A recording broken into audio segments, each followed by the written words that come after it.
जब बनते वो बनते राव जसवंत सिंह। इनका जो शासनकाल था वो 1638 से 78 तक रहा।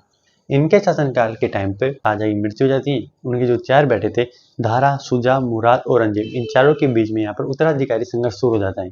तो इस उत्तराधिकारी संघर्ष में यहाँ पर जसवंत सिंह जी भी यहाँ पर महत्वपूर्ण योगदान देते हैं। जैसे कि पहला युद्ध होता है इनके बीच में धर्मत का युद्ध। धर्मत का युद्ध होता है दारा और औरंगजेब के मध्य। किस किस के मध्य? दारा और औरंगजेब। इस युद्ध में यहाँ पर दारा का जसवंत सिंह जी देते हैं। बेसिकली जो शाहजहाँ था वो दारा को राजा बनाना चाहता था, इसलिए शाहजहाँ के कहने पर जसवंत सिंह जी दारा का साथ देते हैं औरंगजेब के खिलाफ यहाँ पर। लेकिन औरंगजेब जीत जाता है और अगला मुगल बादशाह बनता है औरंगजेब। जब दूसरा युद्ध होता है खजवा का युद्ध 1559 में शुजा और औरंगजेब के मध्य। लेकिन यहाँ पर जो जसवंत सिंह जी थे वो औरंगजेब का साथ देने के लिए आए थे, लेकिन एंड टाइम पे यहाँ पर शुजा की तरफ हो जाते हैं और शुजा का साथ देते हैं। लेकिन इस युद्ध में भी यहाँ पर औरंगजेब जीत जाता है और अगला मुगल बादशाह बन जाता है। औरंगजेब जसवंत सिंह जी को काबुल भेज देता है। कहाँ पर? काबुल में। फिर उसके बाद 1662 में दक्षिणी भारत साइक्ता खां की सहायता के लिए दक्षिणी भारत भेजता है। 1678 ईस्वी में अफगानिस्तान में एक जगह पड़ती है अमरूद का थाना, वहां पर जसवंत सिंह की मृत्यु हो जाती है। कहाँ पर? अमरूद का थाना में। बात करें इनकी कुछ रचनाओं के बारे में, जिसे इनके द्वारा पुस्तकें लिखी गई थी। आनंद विलास, भाषाभूषण और प्रबोध चंद्रोदय इनके द्वारा पुस्तकें लिखी गई थी।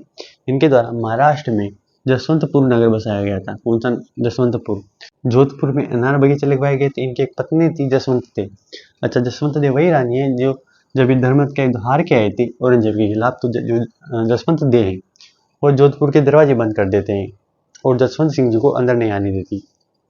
क्योंकि ये युद्ध हार के आए थे इसलिए इनको बाहर ही रखा जाता है, दरवाजे बंद कर दिए जाते हैं, अंदर नहीं आने दिया जाता। तो वही जसवंत दे वो रानी है। इनके एक और रानी थी अतिरंग दे। इनके द्वारा सेकाजी के तालाब का निर्माण करवाया जाता है। अच्छा, जसवंत दे के द्वारा राय का बाग महल का निर्माण करवाया जाता है और कल्याण सागर तालाब का निर्माण करवाया जाता है।